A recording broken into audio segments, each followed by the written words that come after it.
ហើយខ្ញុំសុំម្ដាំមួយទៀតយើងឥឡូវយើងមានហើយយើងអត់ដូចមុនទេយើងអត់ដូច4ឆ្នាំមុនដែលយើងធ្វើការសំណងទេមនុស្សស្រីចូលមកក្នុងជីវិតយើងឥឡូវគេភេងហើយជីវិតគេភេងហើយយល់ទេជីវិតគេភេងហើយផ្ទះក៏ខ្ញុំបកគលឲ្យមាននៅចាមុខរបរក៏មានលក់ដូររាល់ថ្ងៃហើយ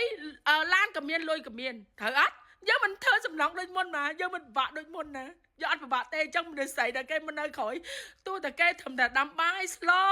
ក៏គេជីវិតគេភេងដែរអត់ដូចខ្ញុំទេដែលខ្ញុំខំផឹងយល់អត់ព្រោះប្តីខ្ញុំវាក្រ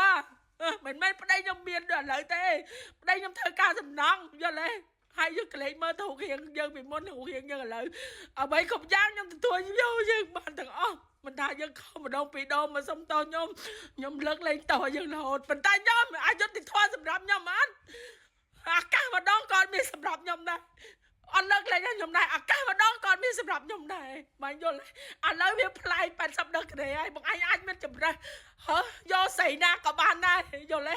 ទេយកអ្នកណាក៏បានដែរមិនថាចង់បានស្រីនឹងមកដៃស៊ីក៏បានដែរព្រោះបាយមានសមត្ថភាពចាំគេ